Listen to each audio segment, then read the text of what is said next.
নমস্কাৰ ছাত্ৰ ছাত্ৰীসকল। আজি আমি তৃতীয় শ্ৰেণীৰ ইংৰাজী বিষয়ৰ দ্বিতীয় পাঠটো হোলি লেচনটোৰ প্ৰশ্ন উত্তৰখিনি আলোচনা কৰিম। প্ৰথমতে আছে learn the meaning of the following. এই শব্দকেইটাৰ অৰ্থ জানি ল'বলৈ কৈছে। ইয়াৰ শব্দকেইটা আছে অবজাৰ্ভ। এই অবজাৰ্ভ OBSERVE অবজাৰ্ভ এই শব্দকেইটাৰ অৰ্থ মই লিখি দিছোঁ, তোমালোকে লাহে লাহে এইটো লিখি যাবা। প্ৰথমে বুজিবলৈ যত্ন কৰা। অবজাৰ্ভ যিকোনো দিৱসবিলাক পালন কৰাক অবজাৰ্ভ কোৱা হয়। তাৰপিছত সোঁফালে চোৱা ডিভোট। ডিভোট ভক্তিভাৱ বা ভক্তিভাৱেৰে যিটো আমি কাম কৰোঁ তাক ডিভোট বুলি কোৱা হয়। তাৰপিছত আছে ফ্ৰেণ্ড। ফ্ৰেণ্ড বন্ধু, এইটো জানাই। তাৰপিছত আছে শব্দটো ছ'চাইটি। ছ'চাইটি সমাজখনক ছ'চাইটি বুলি কোৱা হয়। তাৰপিছত আছে লাভ। লাভ হ'ল মৰম। তাৰপিছত আছে গিভ। গিভ কাৰোবাক কিবা এটা দিয়া মানে গিভ। তাৰপিছত আছে এল্ডাৰ্ছ। এল্ডাৰ্ছ বয়োজ্যেষ্ঠসকল, নিজতকৈ বয়সত যিসকল ডাঙৰ তেওঁলোকক আমি এল্ডাৰ্ছ বুলি ক'ব লাগে। তাৰপিছতো আছে চুইট। চুইট মানে মিঠাই।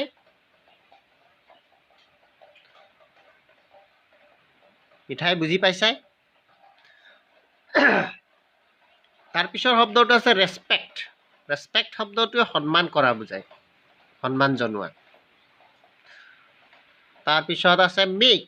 MAKE মেক তৈয়াৰ কৰা বা সাজু কৰা। মেক। কম্পেনিয়ন। কম্পেনিয়ন কম্পেনিয়ন মানে লগ বন্ধু লগৰীয়াবিলাকক কম্পেনিয়ন বুলি কোৱা হয়। তাৰপিছত আছে কোৱালিটি। কোৱালিটি শব্দটোৱে বুজায় গুণাগুণ, ভাল বেয়া এইবিলাক জানিবলৈ তাৰ কোৱালিটি চাব লাগে। ইউজ। USE use. ইউজ মানে ব্যৱহাৰ কৰা। ব্যৱহাৰ কৰাক ইউজ কৰা বুলি কোৱা হয়। এভইড। এভইড ইয়াত এৰাই চলা লিখা আছে। এৰাই চলা মানে কিবা এটা বস্তু আমি এভইড কৰিব লাগে।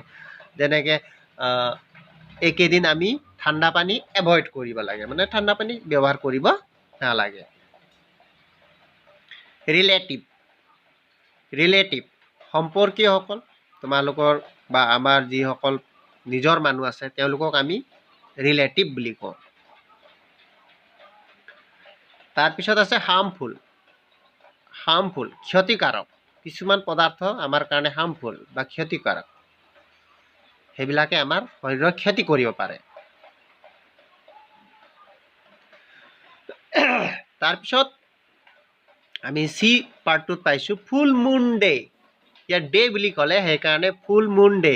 পূৰ্ণিমা যিদিনা পূৰ্ণিমা হয় সেই পূৰ্ণিমাৰ দিনটো, গোটেই দিনটোক ফুল মুন ডে বুলি কয়। তাৰপিছত আছে ডিউৰিং হলি। ডিউৰিং হলি। ডিউৰিংটোৱে সময়ছোৱা বুজায়, সেইকাৰণে হলিৰ সময়। এক্সচেঞ্জ আবিৰ। এক্সচেঞ্জ আবিৰ ফাকু খেলা। আবিৰ মানে ফাকু। তো এক্সচেঞ্জ কৰা মানে ইজনে সিজনক লগাই নিদিওঁ জানো, সেইটো কাৰণে এক্সচেঞ্জ আবিৰ বুলি কৈছে। Full moon night. Full moon night এইটো পূৰ্ণিমাৰ নিশাটো, পূৰ্ণিমাৰ ৰাতিটো ফুল মুন নাইট, জোনাক নিশা তাৰমানে। তাৰপিছত আছে ডিউৰিং। ডিউৰিং পূজা। ডিউৰিং পূজা। পূজা দুৰ্গা পূজা বা যিকোনো পূজাৰ সময়। Exchange book. এক্সচেঞ্জ বুকছ কিতাপ সাল সলনি কৰা। তুমি কাৰোবাক কিতাপ এখন দিলা, কাৰোবাৰ পৰা তুমি এখন ল'লা, তেনেকুৱা কিতাপ সাল সলনি কৰাটোকে এক্সচেঞ্জ বুকছ। ইয়াৰ পিছত 2 নম্বৰটো আহিছে। 2 নম্বৰটো fill in the blanks. Fill in the blanks মানে খালী ঠাই পূৰ কৰিব লাগে শব্দ ব্যৱহাৰ কৰি। ইয়াত প্ৰথমটো আছে a festival is good for the society.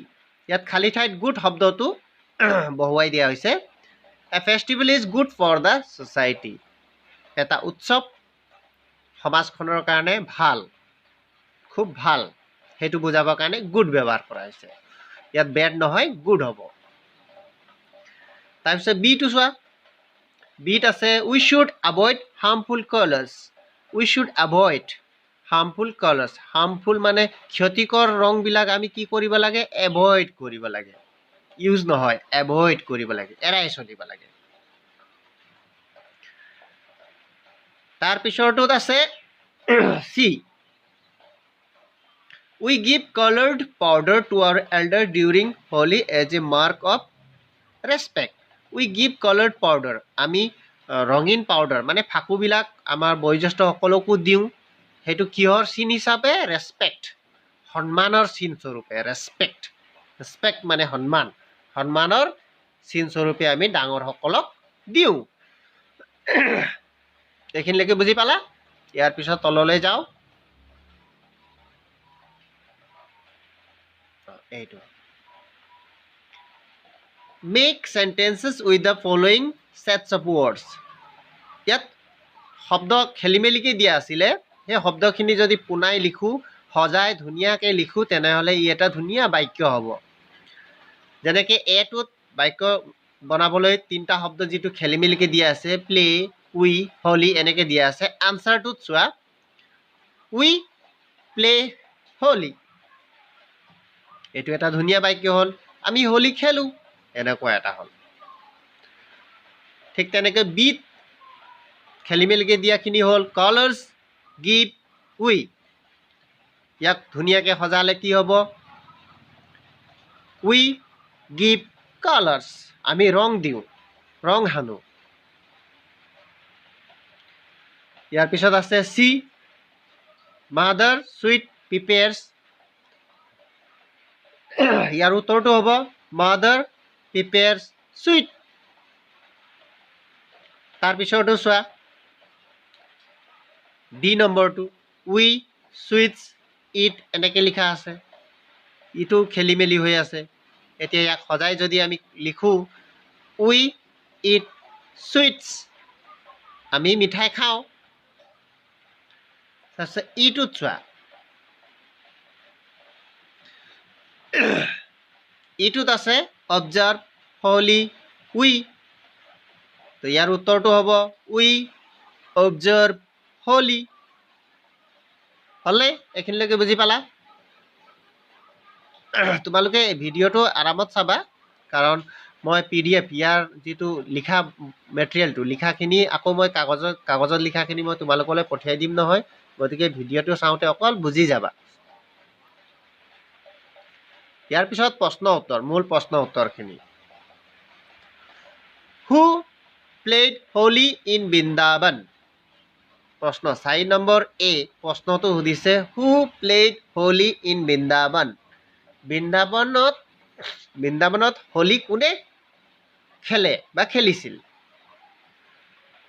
তো উত্তৰটো হ'ব lord Shrikrishna played Holi in Vrindavan. ভগৱান শ্ৰীকৃষ্ণই বৃন্দাবনত হোলী খেলিছিল। হ'লে এইটো বুজি পালা? বি, প্ৰশ্ন b, on which day is Holi observed? Holi কোনদিনা পালন কৰা হয়? হোলী বা ফাকু খেলাটো কোনদিনা পালন কৰা হয়? আমি কিতাপখনৰ মতে উত্তৰটো লিখিছোঁ, ইয়াত চোৱা, we observe Holi on the full moon day of spring. আমি হোলী পালন কৰোঁ পূৰ্ণিমাৰ দিনা। পূৰ্ণিমাৰ দিনা কোনটো পূৰ্ণিমা? বসন্ত কালৰ স্প্ৰিং ছিজন মানে বসন্ত কালৰ পূৰ্ণিমাৰ দিনা আমি হোলীটো পালন কৰোঁ। তাৰপিছত চি, প্ৰশ্নটোত সুধিছে why should we avoid coloured substances while playing Holi? ইয়াত সুধিছে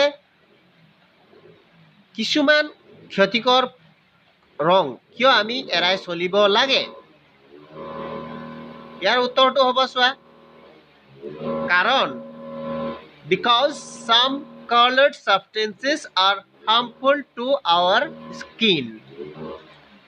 কাৰণ কিছুমান ৰঙীন পদাৰ্থবিলাক আমাৰ ছালৰ কাৰণে চামৰাৰ কাৰণে খুব ক্ষতিকৰ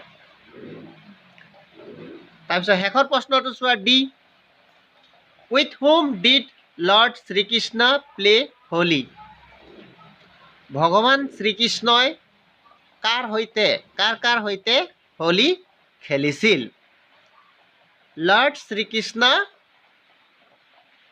বা lord Krishna played Holi with Radha and other companions ভগৱান কৃষ্ণই হোলী খেলিছিল ৰাধা আৰু অন্যান্য সহযোগী বা লগৰীয়াসকলৰ সৈতে হ'লে তো হোলী পাঠটোৰ প্ৰশ্ন উত্তৰৰ ব্যাখ্যা ইমানেই তোমালোকে যদি কিবা বুজি নোপোৱা মোলৈ পোনপটীয়াকৈ ফোন কৰিবা হ'ব